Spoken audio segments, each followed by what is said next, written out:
Friends 112 से लेकर हम 170 तक कैसे याद करेंगे। 112, 113, 114, 115, 116, 117।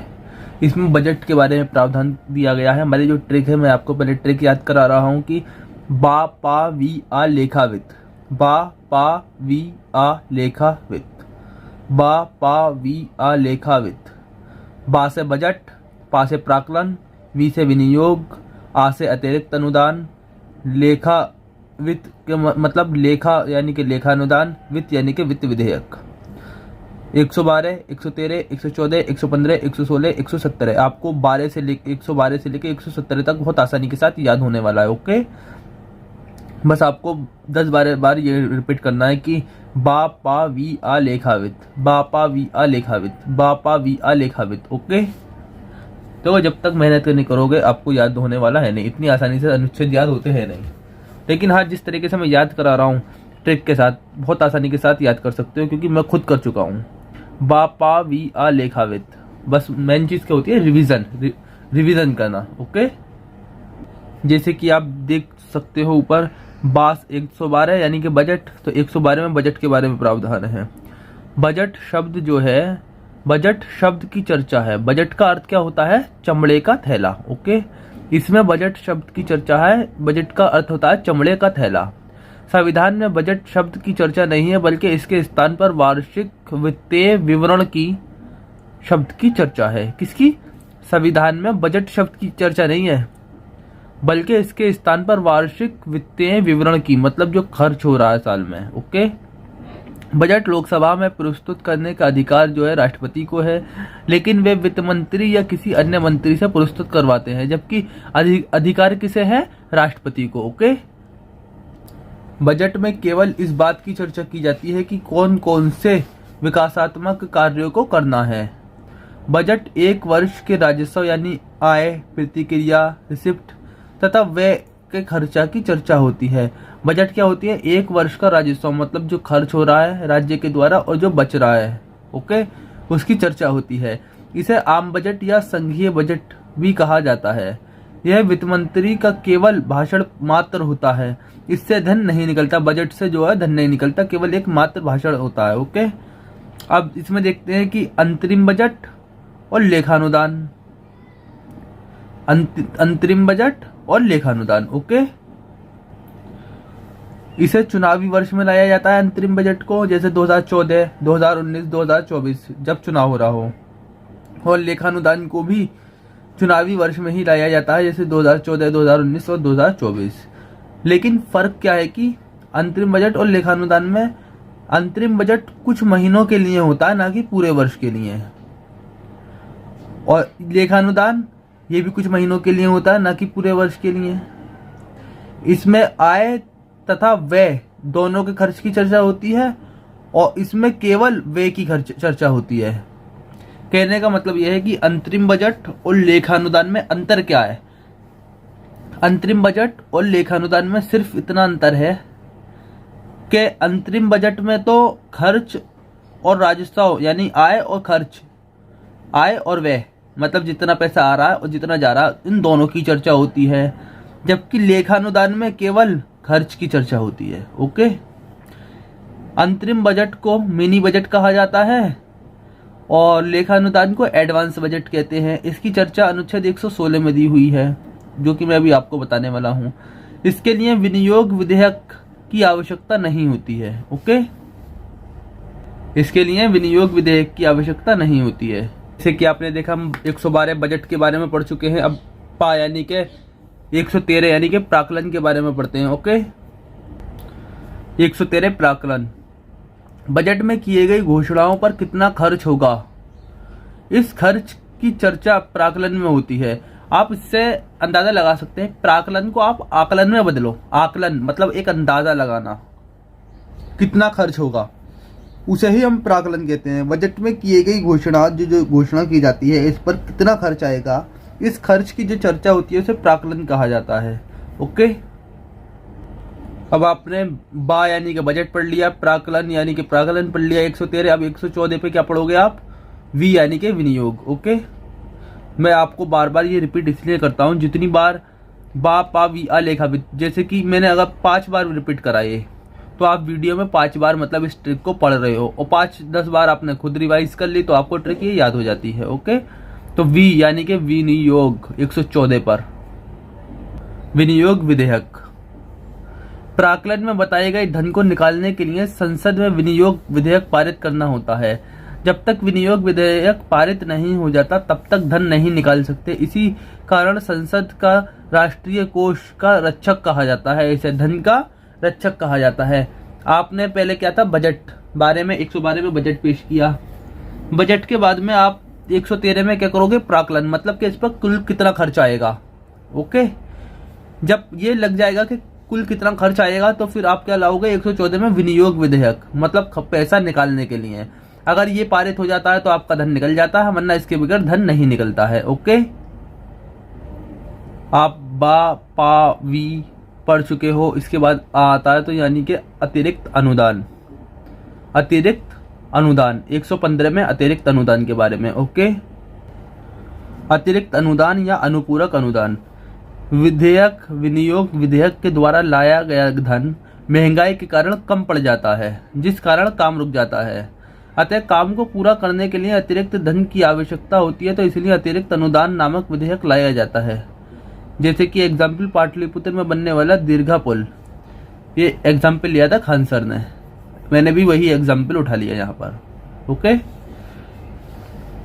तो अतिरिक्त अनुदान का मतलब क्या होता है कि जब विनियोग पारित हो गया, माना पैसा मिल गया, और बाद में क्या होता है कि महंगाई बढ़ गई, जिसके कारण जितना हमने अनुमान लगाया था, प्राक्कलन लगाया था कि इतने में खर्चे में बन जाएगा ये, तो वो प्राक्कलन आगे पहुंच गया, मतलब कि ज्यादा खर्चे में बन रहा है। अब तो गवर्नमेंट को पैसे की जरूरत होगी, पैसा तो कम आया है, तो अतिरिक्त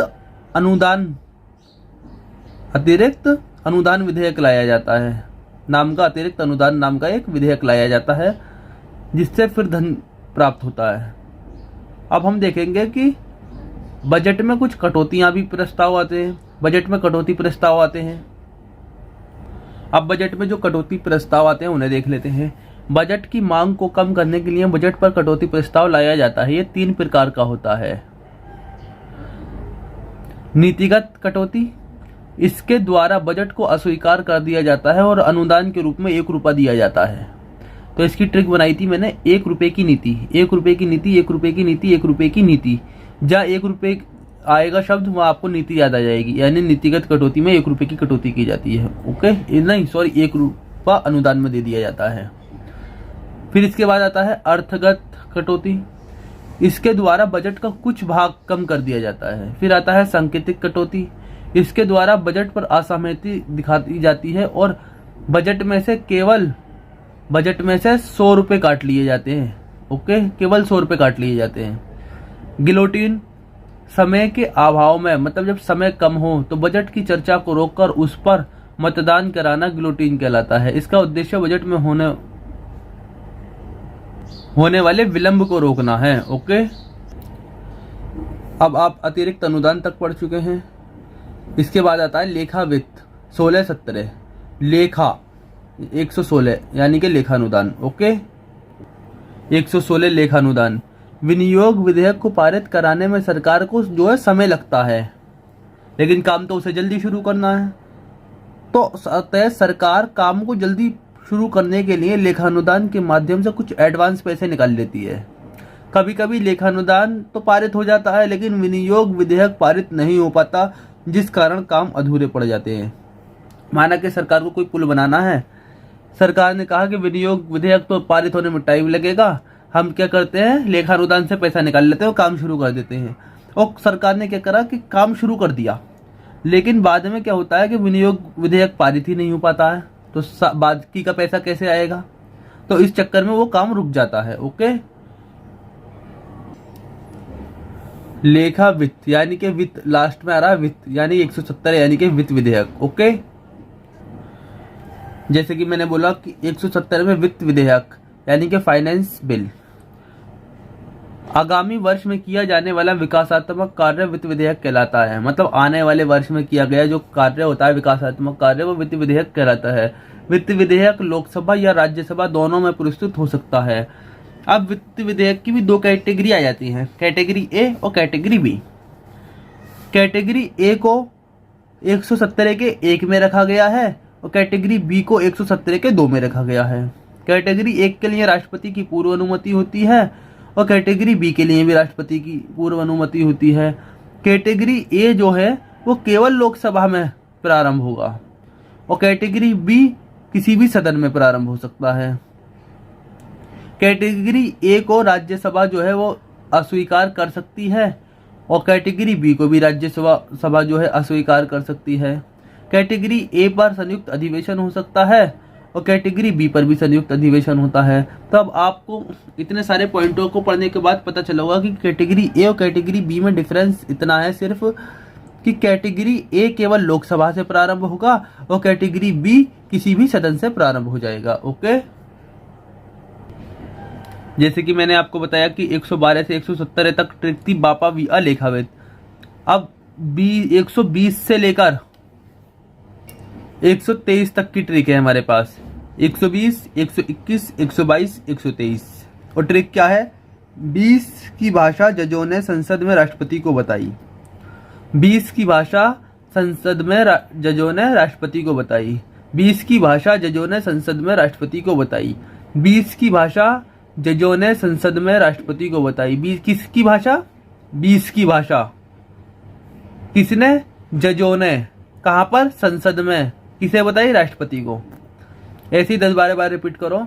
20 की भाषा जजों ने संसद में राष्ट्रपति को बताई। 20 की भाषा जजों ने संसद में राष्ट्रपति को बताई। 20 यानी 120 से शुरू, भाषा यानी कि संसद की भाषा, जजों यानी जजों की जांच नहीं हो सकती, संसद नहीं करेगी, मतलब जजों की जांच नहीं कर सकती संसद, और न यानी संसद, और संसद की जांच नहीं कर सकते जज, मतलब तू मेरी मत कर मैं तेरी नहीं करूंगा। और राष्ट्रपति यानी कि राष्ट्रपति का अध्यादेश 123, ये तो आपको सबको नॉर्मली याद होगा ही। 20 की भाषा जजों ने संसद में राष्ट्रपति को बताई। ओके, अब आर्टिकल 120, इस जैसे कि मैंने आपको बताया कि 20 की भाषा जजों ने संसद में राष्ट्रपति को बताई, तो आर्टिकल 120 में भाषा, संसद में प्रयोग की जाने वाली भाषा का जिक्र है। संसद में केवल हिंदी या अंग्रेजी का प्रयोग हो सकता है। यदि किसी संसद को ये दोनों भाषा न आए तो वह अध्यक्ष या सभापति की अनुमति से अपनी क्षेत्रीय भाषा बोल सकता है। आर्टिकल 121 कहता है कि जजों की जांच संसद नहीं करेगी। संसद जो है जजों के आचरण कार्यप्रणाली की चर्चा नहीं कर सकता, लेकिन उन पर महाभियोग ला सकता है। जजों की जांच नहीं करेगा संसद जो है जजों की जांच नहीं कर सकती, लेकिन उन पर महाभियोग ला सकती है। और इसी तरह 122 में किया गया, यहाँ 121 में क्या कहा गया कि जजों की जांच संसद नहीं कर सकती, लेकिन महाभियोग ला सकती है। और इसी तरह 122 में उल्टा इसका बिल्कुल, कि जज संसद की कार्यवाही की जांच नहीं कर सकते, लेकिन विधेयक अगर संवैधानिक है या नहीं इसकी जांच कर सकते हैं।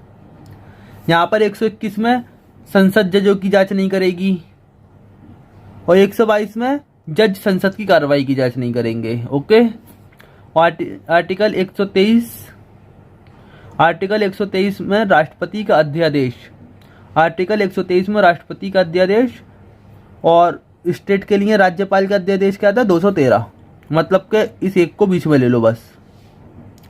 आर्टिकल 123 राष्ट्रपति का अध्यादेश। ओके, एक बार और देखो, 121, 122, 120 से लेकर 120 संसद में की प्रयोग की जाने वाली भाषा लैंग्वेज। 121 संसद जजों की जांच नहीं करेगी, लेकिन महाभियोग चला सकती है। 122 जज संसद की कार्रवाई की जांच नहीं करेंगे, लेकिन विधेयक संवैधानिक है या नहीं इसकी जांच कर सकते हैं। 123 राष्ट्रपति का अध्यादेश। ओके, अब इसे डिटेल में पढ़ेंगे। जब संसद का कोई सत्र नहीं चल रहा हो और कोई आपातकालीन कानून की जरूरत हो तो मंत्रिमंडल की सिफारिश पर राष्ट्रपति अस्थायी कानून बना देता है, जिसे अध्यादेश कहा जाता है। अध्यादेश स्थायी कानून है। राष्ट्रपति अध्यादेश को कभी भी वापस ले सकते हैं। एक राष्ट्रपति चाहे जितनी बार अध्यादेश ला सकता है। अध्यादेश का अधिकतम जो अंतराल है वो 6 महीने का होता है। यदि इस 6 महीने के बीच कोई सत्र प्रारंभ हो जाता है तो अध्यादेश की जो शक्ति है वो मात्र 42 दिन की रह जाती है। कितने दिन की? 42 दिन की रह जाती है। अध्यादेश को स्थायी कानून बनाने के लिए 42 दिन या 6 महीने के भीतर संसद द्वारा इसे पारित करना होता है, अन्यथा अध्यादेश समाप्त हो जाता है। 42 दिन या 6 महीने के अंदर संसद के द्वारा पारित करना होता है ना, वरना ये अध्यादेश जो है समाप्त हो जाता है। और 213 में राज्यपाल के अध्यादेश की चर्चा है, जैसे मैं ऊपर भी बता चुका हूँ। दोनों के अध्यादेश को अनुच्छेद 13 के द्वारा न्यायिक समीक्षा किया जा सकता है। ओके, अध्यादेश आंतरिक रूप से लोकतंत्र के प्रतिकूल होता है। क्यों होता है? क्योंकि राष्ट्रपति के हाथों में चला जाता है पूरा कानून, वो कुछ भी अध्यादेश जारी कर सकता है। अब हम शीर्ष लोकसभा सीटों वाले 5 राज्य देख लेते हैं। पहले पर आता है हमारा उत्तर प्रदेश, दूसरे पर आता है महाराष्ट्र जहां पर 48 सीटें हैं, तीसरे पर आता है पश्चिम बंगाल जहां 42, चौथे पर बिहार जहां 40, पांचवें पर तमिलनाडु जहां 39। तो अब हम याद कैसे करेंगे? यूपीएससी, जैसे गाड़ी की नंबर प्लेट पर नंबर होते हैं ना, इस तरीके से आप याद कर सकते हैं। UPSC UPSC UPSC, MH 48 MH 48 MH 48, BN 42 BN 42 BN 42, BH 40 BH 40। UPSC यानी कि यूपी में 80, MH 48 यानी महाराष्ट्र में 48, BN 42 यानी बंगाल में 42, यहाँ पर MH 48 यानी कि महाराष्ट्र में 48, BN 42 यानी कि बंगाल में 42, BH 40 यानी कि बिहार में 40। ओके, संघ शासित राज्यों में 7 सीटों के साथ दिल्ली जो है वो शीर्ष पर है, मतलब दिल्ली में सबसे ज्यादा है 7 सीटें संघ राज्यों में। ओके, नवगठित राज्यों में तेलंगाना को 17, झारखंड को 14, छत्तीसगढ़ को 11 व उत्तराखंड को 5 सीटें प्राप्त है। अनुसूचित जातियों के लिए सर्वाधिक 17 सीटें उत्तर प्रदेश में आरक्षित है। अनुसूचित जातियों के लिए कहां पर आरक्षित है सबसे ज्यादा? यूपी में, और सीटें भी यूपी में ही 80 हैं। जबकि अनुसूचित जनजाति के लिए एक भी सीट आरक्षित नहीं है। यूपी के अंदर अनुसूचित जाति के लिए तो 17 और अनुसूचित जनजाति के लिए एक भी नहीं है। निम्नलिखित 13 राज्य ऐसे हैं जहां पर अनुसूचित जनजाति के लिए लोकसभा में कोई आरक्षण ही नहीं है। क्या कहा मैंने? लोकसभा में कोई आरक्षित ही नहीं है, ऐसे 13 राज्य हैं। और पहले नंबर पर तो उत्तर प्रदेश, उत्तराखंड, हिमाचल प्रदेश, हरियाणा, पंजाब, तमिलनाडु, केरल, गोवा, बिहार, सिक्किम, अरुणाचल प्रदेश, नागालैंड, जम्मू कश्मीर। ओके, लोकसभा में अनुसूचित जनजाति के लिए सर्वाधिक 6 सीटें मध्य प्रदेश में हैं। मध्य प्रदेश में आरक्षित है अनुसूचित जनजाति के लिए कितनी? 6 सीटें। ओके, अनुसूचित जनजातियों के लिए लोकसभा में सीटों का आरक्षण कुल 17 राज्यों में है। अनुसूचित जनजातियों के लिए लोकसभा में सीटों का जो आरक्षण है कुल 17 राज्यों में है। ऐसे 5 राज्य हैं जहां अनुसूचित जाति तथा अनुसूचित जनजाति में से किसी के लिए भी सीट आरक्षण नहीं है। जम्मू कश्मीर, अरुणाचल प्रदेश, सिक्किम, गोवा और नागालैंड। इस तरीके से हमारा ये 112 से जो शुरू किया था हमने 123 तक समाप्त होता है ये। अब हम आगे देखेंगे। ओके।